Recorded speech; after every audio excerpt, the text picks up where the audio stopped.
Bora corrigir? Então, vamos lá. Assinale a alternativa correta. O texto lido é: acertou quem marcou um conto de assombração. Tá? Aqui a gente vê algumas partes da estrutura do conto. Lembra que eu falei que tem que marcar assim o tempo e o lugar? Então, quando aconteceu? Essa história tem sido contada de pai para filho. Em que lugar? Na cidade de Belém do Pará. Então, aconteceu há muito tempo. E olha só, e vem detalhes, e vem contando detalhes daquele tempo. Tudo começou numa noite de lua cheia de um sábado de verão. Então, esse primeiro parágrafo vem situando quando aconteceu e onde aconteceu, e dá detalhes daquele dia, certo? Através daqui, a gente sabe que o narrador, ele é observador. Como assim? Ele está contando a história. Ele não participa da história. Como a gente sabe? Porque está na terceira pessoa. Está na terceira pessoa.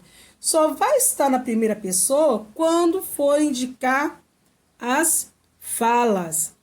Quando os personagens estiverem falando. Então, a gente vai saber porque tem a presença do travessão. Certo? Ó, travessão, travessão. Aqui o travessão está sendo usado não para indicar a fala, mas para explicar quem falou. Tá? Vai dizer se é o menino mais novo ou o menino mais velho. Tá bom? Então, esse texto é um conto de assombração. A finalidade desse gênero textual é transmitir um ensinamento, narrar uma história para dar medo, contar as novidades acontecidas a alguém, explicar um fenômeno da natureza através de seres fantásticos. Então, a gente vê que o conto ele pode ter vários objetivos, várias finalidades, várias funções. Então, só pelo título a gente já sabe qual é a finalidade deste, que é narrar uma história para dar medo. No início do texto, onde estavam os personagens?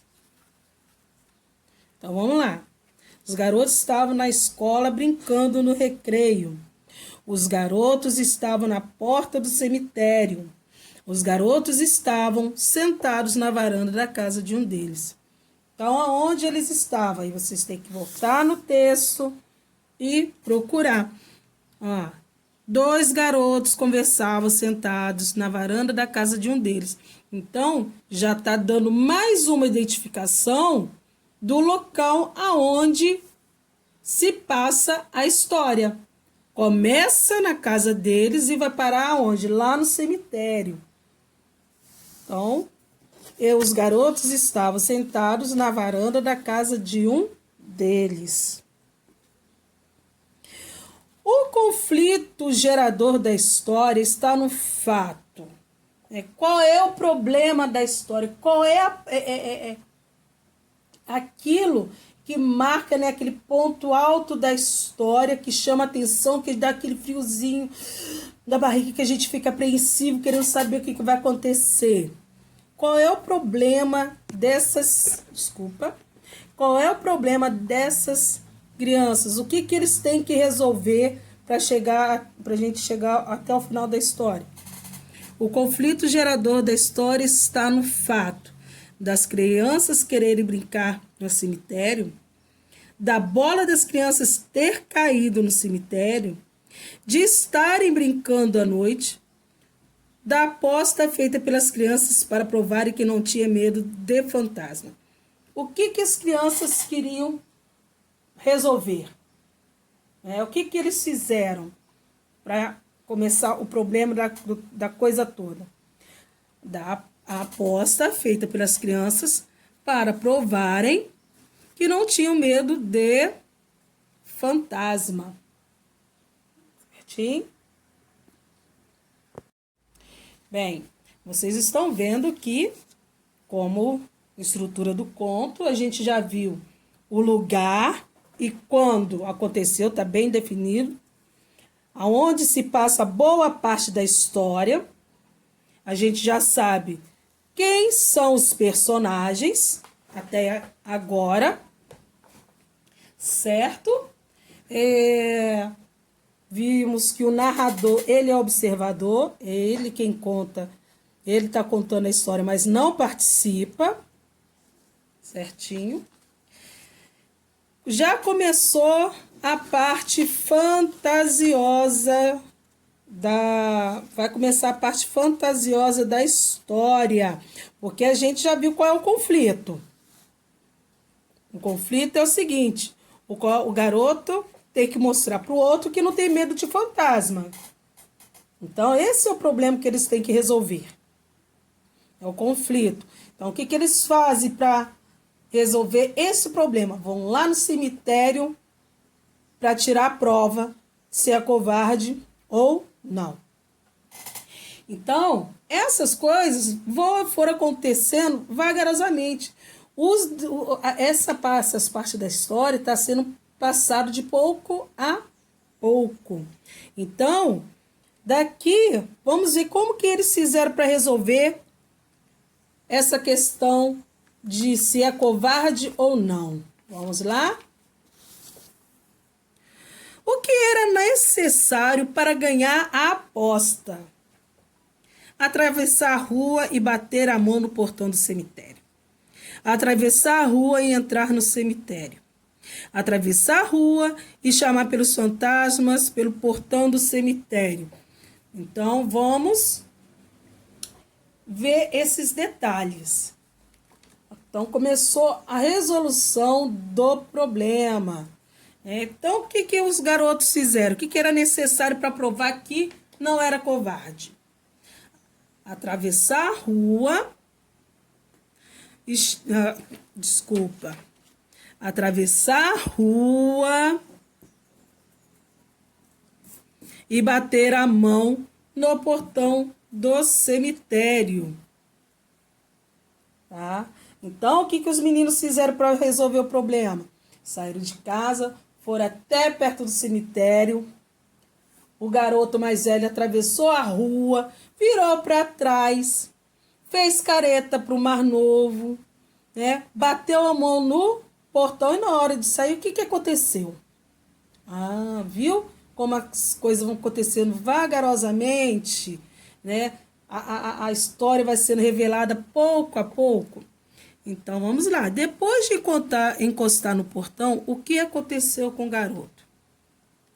Sua mão ficou presa no portão, mas ele conseguiu se soltar rapidamente. Sua mão ficou presa, ele gritou e desmaiou em seguida. Sua mão ficou presa, ele ficou mudo e desmaiou em seguida. O que aconteceu? Aí, lá no texto, aconteceu o seguinte: socorro, alguém me ajude. Ele gritou, desmaiando em seguida. Então, vamos lá? Olha só. Sua mão ficou presa, ele gritou e desmaiou em seguida. Então, é o do meio. Certinho? Aí vamos resolvendo, vamos desvendando mais ainda. Quem socorreu os meninos? Porque o menino desmaiou. Como que ia sair de lá? O que o outro ia fazer? Quem socorreu os meninos? Aí, lá na história, a gente já sabe que quem socorreu os meninos foi um velhinho que surgiu do cemitério. Aí, beleza. Quem era esse velhinho? Como os meninos perceberam que esse velhinho era um fantasma? Percebendo que ele era muito magro e transparente. Então, eles perceberam que aquele velhinho era um fantasma, porque era magrinho, transparente, né? E o que aconteceu? Aí vem a vinda do velhinho de dentro do cemitério, já é a parte fantástica da história, já é a parte imaginária, é a parte que tende a querer dar medo. Dar medo. Então, ali a gente já vê, já vai para o desfecho, né? O que o velhinho fez? Passou a mão na cabeça do menino na mesma hora acordou. Então, parecia que tinha até um superpoder esse fantasma. Então, é a parte fantástica da história. Agora, em 4. Você acredita em fantasma? Tá lá na linha 6. Vamos lá.